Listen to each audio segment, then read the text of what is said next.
Et les Shvatim, c'est qui? Hein, c'est qui les Shvatim? C'est les 12. Yosef, il est entre les deux. Il dit le Maharal de Prague, c'est un petit peu comme le tronc de l'arbre et les branches. Yosef, même si c'est un enfant des 3 patriarches, il est comme le tronc de l'arbre et les 12 tribus, c'est comme les branches. C'est pour ça que tout le monde devait se prosterner à Yosef. Ok.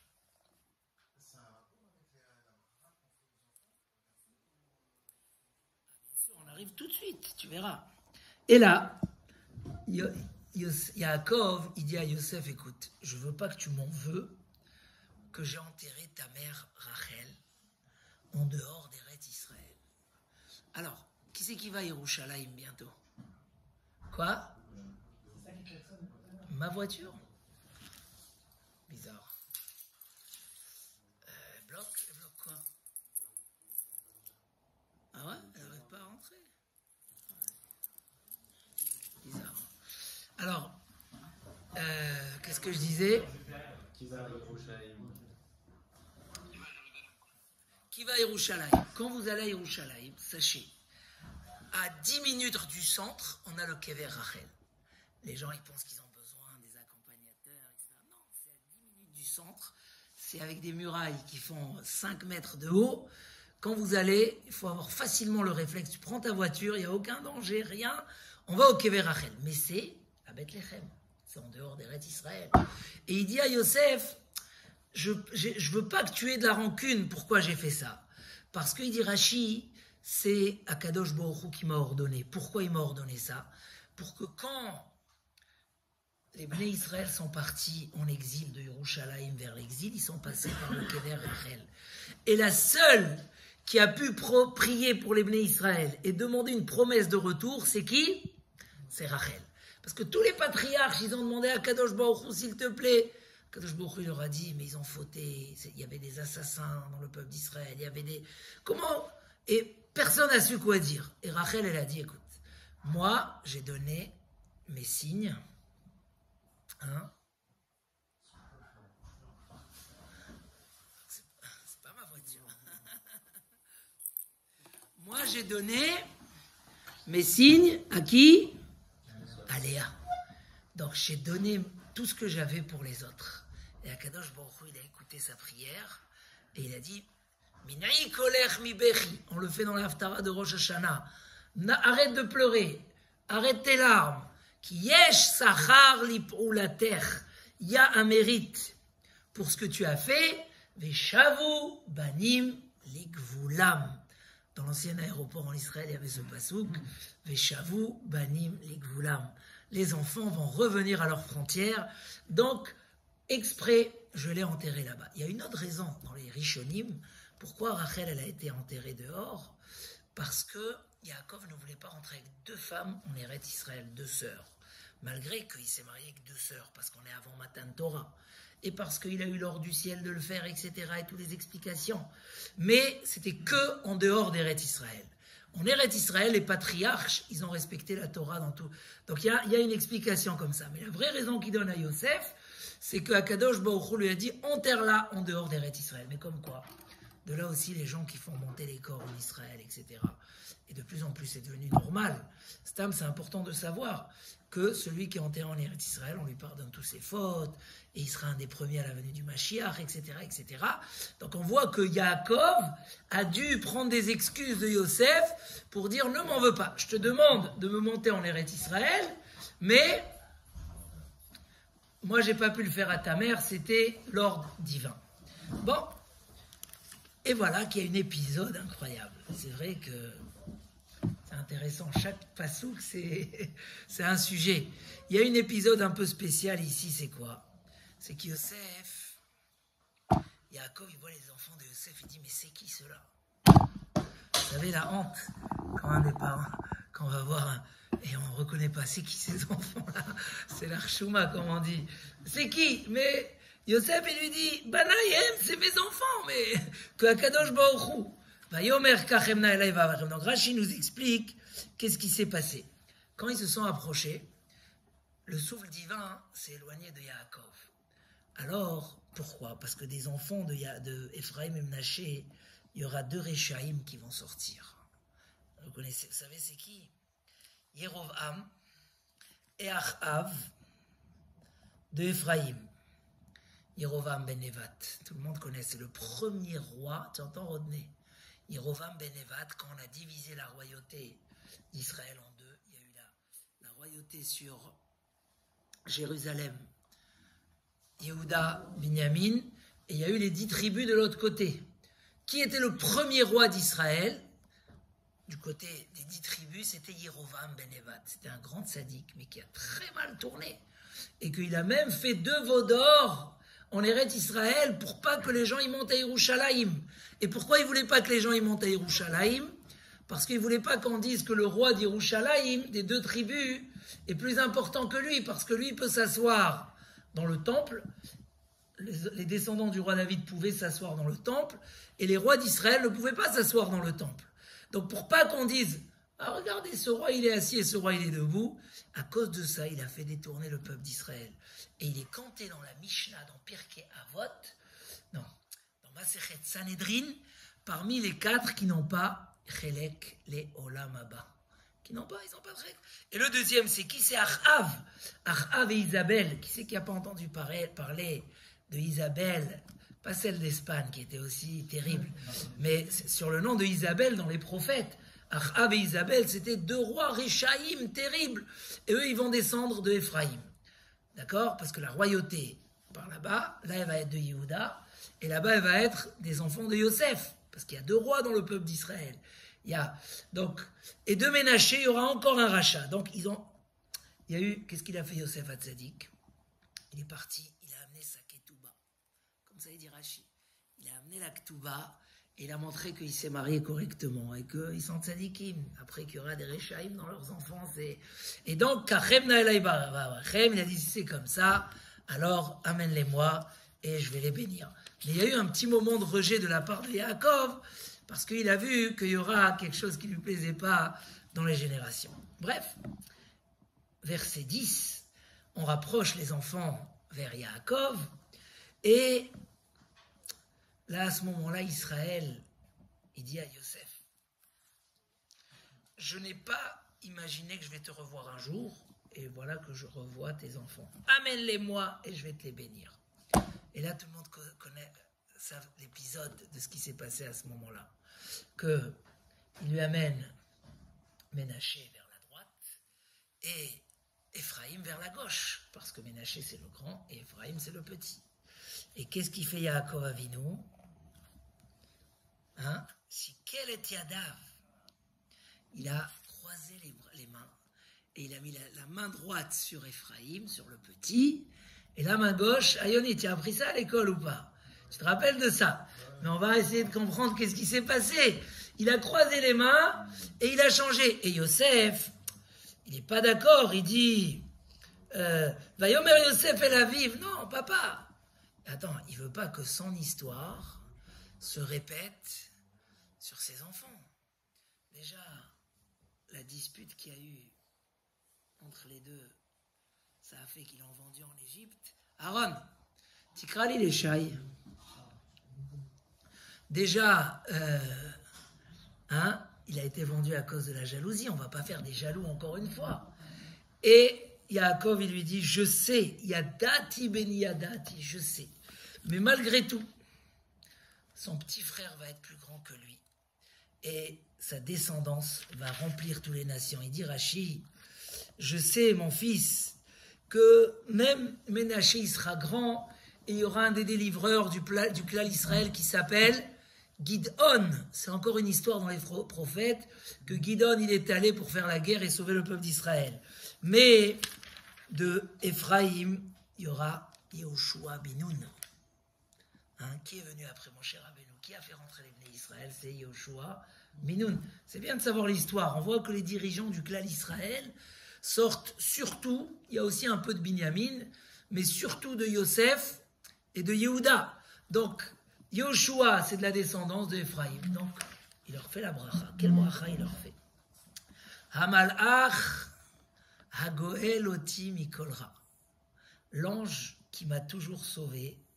Donc, c'est la Akadosh Baruch Hu. Ou yevarech et haneharim, c'est la bracha qu'on fait aux enfants à chaque occasion.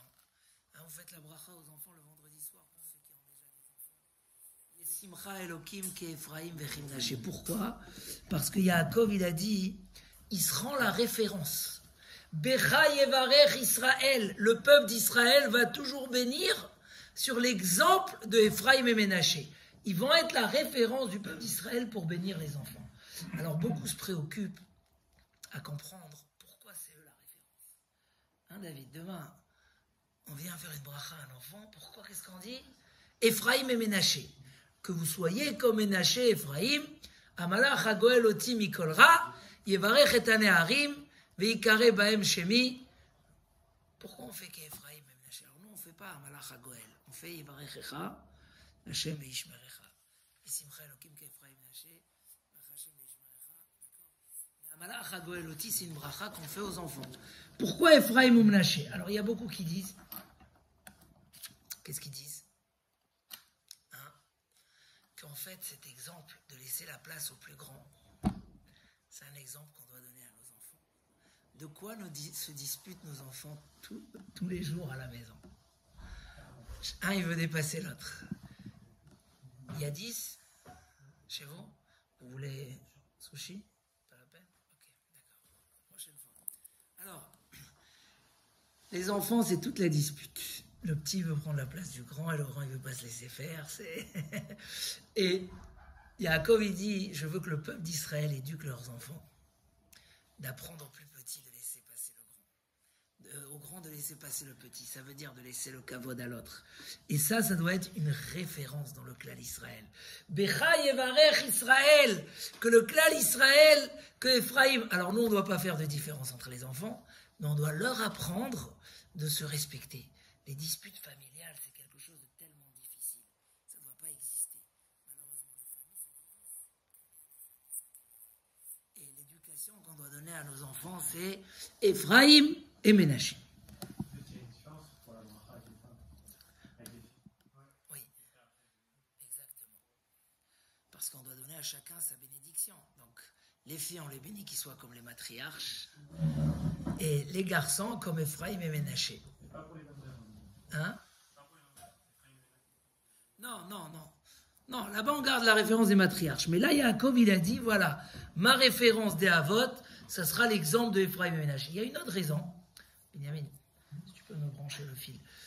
Il y a une autre raison pourquoi on choisit Ephraim et Ménaché. Tu sais c'est quoi, Laurent, pourquoi on choisit Ephraim et Ménaché? Parce que Ephraim et Ménaché, à Noach, où ils ont grandi, Noach, non? Noach et Netanel. Hein? C'est quoi l'exemple de Ephraim et Ménaché? Qui c'est? Où ils ont grandi? Les frères, ils ont grandi autour de Yaakov, Avinu. Mais où ils ont grandi, Ephraim et Ménaché? Dans Netanel, en Égypte, dans les épreuves. Et qu'est-ce qu'ils ont fait? Ils étaient dans une maison royale. Et ils auraient pu choisir quoi? L'argent, le matériel, les filles égyptiennes, Chas v'Shalom. Et qu'est-ce qu'ils ont choisi? De rester dans la Torah. Donc ça, c'est une référence pour nos enfants. Que nos enfants soient dans la bonne référence de Ephraim et Ménaché. Maintenant, venez, on lit cette bracha parce qu'elle est très intéressante. Et je vois que l'or tourne vite. Donc je veux passer vite aux bénédictions des 12 tribus. Parce que c'est très intéressant chacun. On va juste faire cette bracha. Dans le verset 15, Hamalach, chacun doit la prendre cette bracha-là. Hamalach hagoel oti mikol ra. L'ange qui m'a sauvé de tout le mal. Il dit à Yaakov, Kadosh Baruch Hu a envoyé un ange quand je suis parti chez Lavan, quand je suis parti, où Yevarech et haneharim, alors il va bénir les enfants. Veikare bahem shemi veshem avotai, Abraham veitzrak. Donc il donne la bracha de c'est que l'ange bénisse ces enfants-là, et que le nom de Abraham et Yitzhak soit sur eux. Veidgu larov bekerev haaretz, qui soient comme des poissons dans la terre, qui se multiplient comme les poissons. J'espère qu'il y a ici quand même un Tunisien. Les poissons. D'où ça vient les poissons? Ça vient de cette bracha. Il lui a fait une bracha que de même que les poissons n'ont pas le haïnara, d'accord? Ils ont le haïnara ou ils n'ont pas? ils n'ont pas le Haïnara. Et donc, ils se multiplient. Combien des poissons il y a? On en mange toute la journée et il y en a à ne pas finir. Quand vous allez même dans les petits nager ou faire du bateau, tu vois, il y a des milliers de poissons, il n'y a pas de limite. Ils n'ont pas le Haïnara. Là, c'est les enfants de Yosef. Et comme il va dire plus tard, Ben Porat Yosef, Ben Porat Aléaïn, qu'ils seront, c'est quoi Aléaïn? Qui seront au-dessus de l'œil. Et au-dessus de l'œil, ça dit quoi? Ça veut dire qu'ils ne seront pas sous le Haïnara. Après, le Midrash, il dit aussi, les Bnei Israël se sentent comme des poissons dans l'eau. Et l'eau, c'est quoi? En Maïm et la Torah. L'eau, c'est la Torah. Comme il dit le Midrash, les poissons, ils sont dans l'eau. Et quand il y a une goutte d'eau qui tombe, ils sortent vite l'attraper. Alors qu'ils sont dans l'eau. La même chose, les Bnei Israël. Ils sont pleins, ils sont toute la journée, on baigne dans les mitzvot. On a le tzitzit, on a la kippa, Et quand même, quand il y a une mitzvah, on court. Voilà, vous avez couru au cours de Torah, même après une journée, vous n'avez pas mangé. Ça veut dire qu'on a ce côté où le poisson, il cherche tout le temps la nouveauté, tout le temps plus de vivacité. Il a besoin de l'eau pour vivre. Alors que l'âme Israël soit comme les poissons et qu'ils n'aient pas le Haïnara. Et là, je vais passer directement au chapitre 49 pour... Voilà. Alors, on va finir le dernier verset. Il dit à Yosef, et moi, je te donne une ville plus que tes frères, la ville que j'ai prise avec mon épée et ma lance. C'est quoi cette ville-là? C'est la ville de Shechem. La ville de Shechem. Où est enterré Yosef Hatzadik? À Shechem. Donc chaque fois ils veulent rentrer maintenant en Israël, c'est où? C'est Naplouse. Chaque fois ils veulent rentrer au kever de Yosef Hatzadik, il faut voir toute l'armée qui vient, etc. Ils sont rentrés, je crois, ils rentrent une fois par mois, je crois que c'était la semaine dernière, et ils sont rentrés, ils te montrent mamache, parce qu'il faut là-bas surveiller, c'est très, très lourd comme endroit. Mais Yosef a mérité Shechem, parce que ses frères l'ont vendu à Shechem, et parce que Yaakov, il lui dit, voilà, c'est cette terre que j'ai pris avec mon épée et ma lance. Qu'est-ce qu'il dit Rashi? C'est quoi l'épée? C'est quoi la lance de Yaakov Avinu? Non? Regardez, Rashi dit Hi chochmati ou tefilati. Ma prière et ma sagesse. En fait, il a pris la ville de Shechem quand il y a eu l'histoire de Dina, etc. Mais c'était une histoire très dangereuse, parce qu'après l'histoire de Dina, toutes les nations sont venues faire la guerre contre Yaakov Avinu. Quand Shimon et Lévi ils ont tué la ville de Shechem. Il y a toutes les nations. Si vous avez le Sefer Hayachar, je crois qu'il en traduit en français, on raconte les guerres que Yaakov il a eues après, c'était incroyable. Et il a dû utiliser, c'est quoi notre vraie lance? On a dit ce matin pour ceux qui étaient là au cours. Quand dans une ville, il y a 10 personnes qui étudient la Torah, quand il y a un kollel, comme ici à Saint-Mandé, comme ici au Beth Midrash, en plus il n'y a pas qu'un kollel, il y a un kollel et une yeshiva, et un Beth Midrash. Alors 10 personnes, il dit Rabbeinu Yonah, ça sauve toute la ville. Ça sauve des malheurs, ça sauve des problèmes, ça sauve... Il dit que c'est marqué dans la Torah. Yaakov, il dit, pour un juif, la vraie lance, c'est la prière. Il y a un grand combat en Israël. Est-ce que ceux qui sont les élèves de Yeshiva, je ne parle pas ceux qui sont marqués à la Yeshiva mais qui tournent dehors, est-ce que les élèves de Yeshiva doivent faire l'armée? C'est un débat qui revient tous les quelques années. Et aujourd'hui, réellement, celui qui est inscrit à la Yeshiva est dispensé de l'armée. Pourquoi? Parce que on a l'armée dans la matière et on a l'armée spirituelle. Qu'est-ce qui nous protège? Quand Moshe Rabbeinu il a envoyé faire la guerre contre Midian, il a pris 12 000 soldats et 12 000 personnes pour prier. Exactement le même nombre.